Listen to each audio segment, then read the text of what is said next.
Golden algae.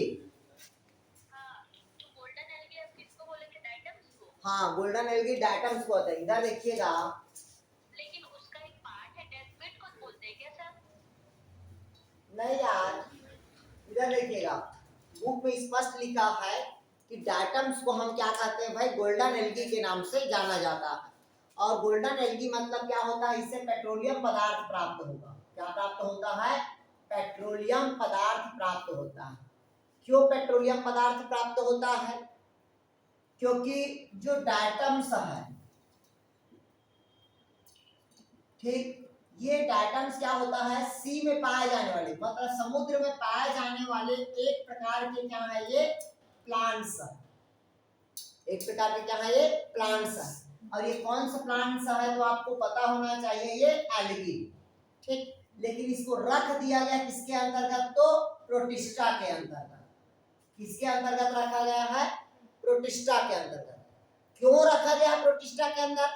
क्योंकि इस जो डायटम्स में जो न्यूक्लियस होगा, क्या होगा भाई, न्यूक्लियस, इसके न्यूक्लियस में हिस्टोन और प्रोटीन एब्सेंट होता है। क्या होता है भाई आपका, इसके न्यूक्लियस में हिस्टोन और प्रोटीन क्या होगा, एब्सेंट होगा। इस कारण इसको मीसोकैरियोटिक में रखा गया। और जो भी मीसोकैरियोटिक का स्पीशीज होगा वो जनरली किसके अंतर्गत आएगा, आपका प्रोटिस्टा के अंतर्गत। क्लियर हुआ यहाँ तक के? मतलब डायटम्स एक प्रकार की क्या है, गोल्डन एल्गी है। ये गोल्डन एल्गी से क्या प्राप्त होता है, पेट्रोलियम पदार्थ। मतलब डायटम एक प्रकार के क्या हुए, प्लांट्स हुए। कौन सा प्लांट हुए, तो एल्गी, जो कहाँ पाया जाता है, तो समुद्र पे। कहाँ पाया जाता है, समुद्र पे। और इसको पूरे डायटम्स को किस समूह में रखा गया है, प्रोटिस्टा समूह पे। और जो भी प्रोटिस्टा समूह होगा उसमें न्यूक्लियस क्या रहेगा, प्रेजेंट। बट न्यूक्लियस का हिस्टोन प्रोटीन क्या रहेगा, आपका एब्सेंट होगा। और इसी एब्सेंट के कारण इसको कौन से ग्रुप में रखा गया है, तो मीसोकैरियोटिक। क्लियर हुआ यहां तक के? हेलो, समझ आ गया यहां तक के? चलिए, अब जो मैं लिखवा रहा था आप लोग को वो डायटम्स ही लिखवा रहा था। क्लियर है? और डायटम्स में भोज्य पदार्थ मतलब फूड मटेरियल आइल ड्रॉप के रूप में होता है। किस रूप में रहेगा, आइल ड्रॉप के रूप में। अगर आपसे पूछा डायटम्स में भोज्य पदार्थ किस रूप में संग्रहित होता है, तो किस रूप में संग्रहित रहेगा, आपका आइल ड्रॉप्स के रूप में। इसी कारण पेट्रोलियम पदार्थ इससे क्या होता है, बनता। क्लियर हुए यहाँ तक के? दूसरा बताया मैं आप लोग को, इसमें पिगमेंट्स पाया जाता है। क्या पाया जाता है इसमें, पिगमेंट्स। पिगमेंट्स मतलब होता है आपका कलरफुल, जिसको कहते हैं फोटोसिंथेटिक पिगमेंट। तो इसमें पिगमेंट होता है आपका क्लोरोफिल ए मिलेगा।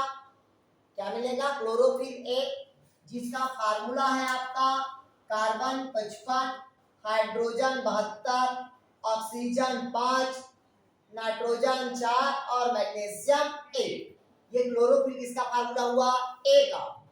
उसी प्रकार से इसमें पाया जाता है क्लोरोफिल आपका सी मिलेगा।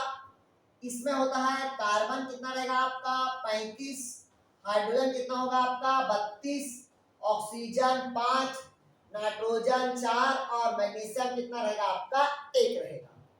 इसके अलावा जैंथोफिल्स मिलता है। इसके अलावा क्या मिलता है भाई, जैंथोफिल पिगमेंट्स पाया जाता है, जिसका फार्मूला होता है कार्बन 40 और हाइड्रोजन 56, ऑक्सीजन 2। इस प्रकार के क्या होता है, डायटम्स में पाए जाने वाले पिगमेंट्स होता है। क्लियर हुआ? कोई डाउट कहीं पास? बन जाएगा।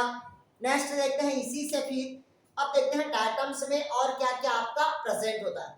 तो ये देखिएगा, ये क्लोरोफिल ए रहेगा, क्लोरोफिल सी और क्या रहेगा आपका जैंथोफिल। इसके अलावा और पिगमेंट्स होता है जिसको कहते हैं फ्यूकोजैंथिन। उस पिगमेंट का भी नाम लिख लीजिएगा, फ्यूको। थोड़ा सा क्लियर नहीं आ रहा है, ब्लैक बोर्ड दिख ही नहीं रहा। नहीं दिख रहा है क्या? नहीं। अब देखिएगा,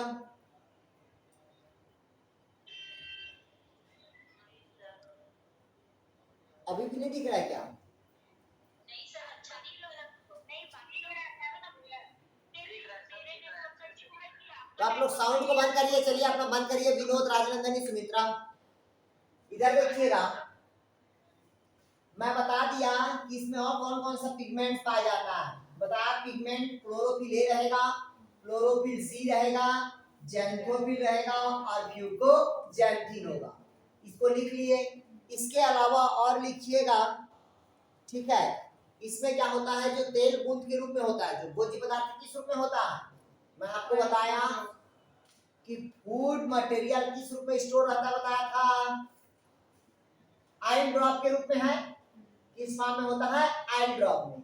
इसके अलावा लिखिएगा, इसमें वॉल्यूटिन उपस्थित होता है, वॉल्यूटिन, वॉल्यूटिन प्रेजेंट होता है। इसको अंडरलाइन कर लो, ये काम का चीज है।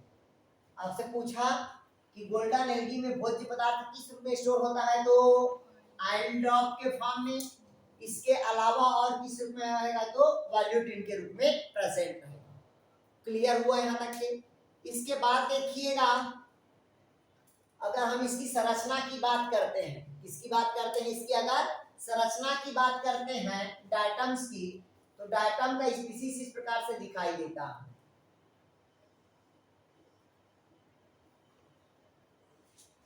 इस प्रकार के रहता है। क्लियर है? या ऐसे पढ़ सकते हो, क्लियर है? इस प्रकार की भी संरचना रहता है डायटम्स का। ये कहलाता है आपका सेंट्रल, क्या कहलाएगा अभी आपका, सेंट्रल नोड्यूल।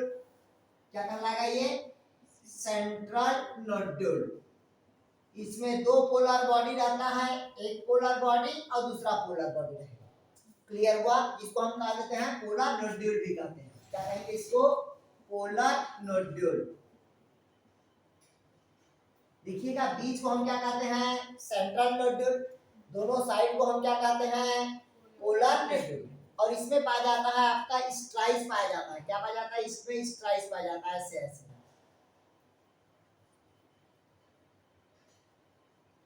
इस प्रकार की संरचना रहता है स्ट्रिप को। कई ठो पुस्तक में इसको ऐसे लंबा लंबा दिखा देता है। क्लियर हुआ? ऐसे ऐसे लंबा लंबा दिखाता है, तो कंफ्यूजन नहीं होना। इस टाइप का होगा, वो क्या कहलाएगा, स्ट्राइक कहलाता है। और ये ऐसे डीएनए ऐसे टाइप का संरचना रहता है, ऐसे आपस में कॉइलिंग रहता है इस प्रकार। ये आपका डायटम्स का स्पीसीज हो गया। ये क्वेश्चन को पूछता है आपका डायटम्स को, ठीक है। इसकी संरचना कहाँ होता है, ये समुद्री जीव है, समुद्र में पाए जाने वाले क्या आपके प्लांट्स हैं, जिसको कहते हैं अपन लोअर प्लांट्स। इसको किसके अंतर्गत रखा गया है, आपका प्रोटिस्टा के अंतर्गत। क्यों रखा गया है मैं बता दिया था आपका। और ये यूनिसेलुलर होता है। क्या होगा भाई आपका, यूनिसेलुलर। बट इसमें जो लिखिएगा, इसमें क्या होता है, लॉन्गिट्यूडनल रीजन होगा। कैसा रीजन होता है, लॉन्गिट्यूडनल, इसको याद रखना। लिखिएगा, लॉन्गिट्यूडनल डिवीजन होता है। ये मोस्ट इंपॉर्टेंट क्वेश्चन है, इसको लिख लीजिएगा। इसमें लंबवत विभाजन होता है। कैसा विभाजन होता है, लंबवत विभाजन होगा।